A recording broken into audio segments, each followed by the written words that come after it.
natin ang kauna-unahang Candlelight Rosary Procession. Sama-sama tayong magninilay sa mga misteryo ng tuwa ng Santo Rosario. Ang misteryo kung saan ang mahal na ina ay naging kabahagi ng dakilang plano ng Diyos para sa kaligtasan ng sangkatauhan. Sa tahimik nating pagninilay, babagtasin natin ang daan ng prosesyon na sama-sama rin nagdarasal at umaawit sa salim ng musika. Inaaniyahan ang lahat na manalangin ng Santo Rosario para sa kapayapaan. Sama-sama rin nating aawitin ang mga himno sa mahal na ina. Pagsambit natin ng ating mga panalangin sa pamamagitan niya patungo sa kanyang anak na si Jesus. Upang sama-samang makasabay sa panalangin, maaari nang buksan ang ating mga Bluetooth devices at cellular phones at i-connecta ito sa ating Facebook Live, The Antipolo Cathedral Facebook Live. Sama-sama rin natin itataas ang ating mga kandila sa ating pag-awit ng Ave Maria, kasabay ng pagtulog natin para sa kapayapaan. Panatilihin po natin ang kasagraduhan at kayusan sa ating prosesyon. Pangungunahan po ang ating prosesyon ng seryales dala ng mga sakristan.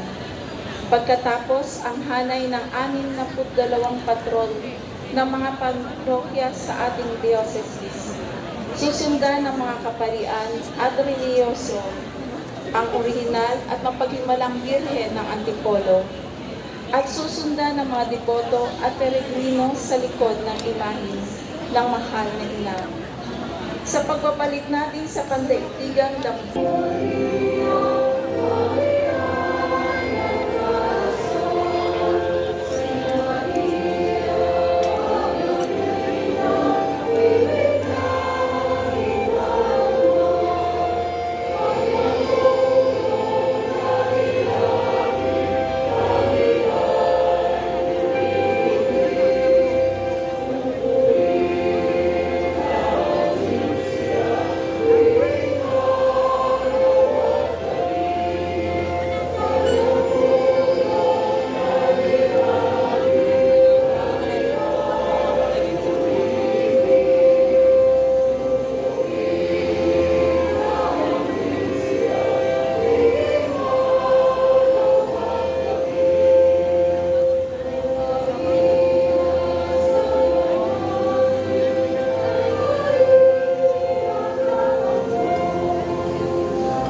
Son, and of the Holy Spirit. Amen.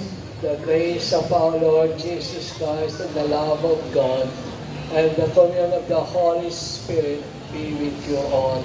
And with your spirit. Dear brothers and sisters in Christ, with hearts filled with gratitude to Almighty God, we gather this evening beneath the loving mantle of the Blessed Virgin Mary, Our Lady of Peace and Good Voyage, patroness of the Diocese of Antipolo. Throughout these past months, countless pilgrims have journeyed to this holy shrine, seeking God's mercy, offering their prayers, fulfilling their vows, and entrusting to the maternal care of Mary the joys and burdens of their lives. Today, as we bring this Jubilee pilgrimage season to its solemn conclusion, we come together as one family of faith to thank the Lord for the many graces He has bestowed upon His people. A pilgrimage is never simply a journey from one place to another. It is above all a journey of the heart, a journey of conversion, of renewed hope, and of a deeper encounter with Jesus Christ. Every step taken in faith reminds us that we are pilgrims on earth, walking together towards our true homeland, the kingdom of God. Along this path, the Blessed Virgin Mary accompanies us as a loving mother, guiding us always to her Son, and teaching us to listen faithfully to His word. As we now pray the Holy Rosary, we do not merely repeat familiar prayers. We enter into the mysteries of Christ's life through the eyes and heart of Mary.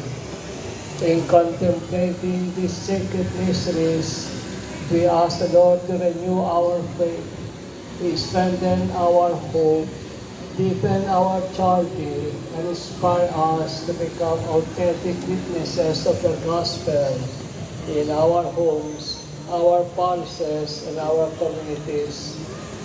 Let us also remember in a special way the intentions of our Holy Father, Pope Leo XIV, the Universal Church, our bishops, priests, deacons, religious, and all the faithful. We pray for our nations, for peace among peoples, for families, for the sick and suffering, for young people discerning God's call, and for all pilgrims who have sought the maternal intercession of Our Lady of Peace and Good Voyage during this Jubilee year. May this sacred procession become a living sign of our journey of faith. As we walk together carrying the light of Christ, may we become bearers of that same light to the world, longing for hope, reconciliation, and peace. And through the maternal intercessions of the Blessed Virgin Mary, may we arrive safely at the fullness of life in her Son, our Lord Jesus Christ. With confidence, therefore, let us begin our prayer, proclaiming our faith in the Triune God, Father, Son, and Holy Spirit.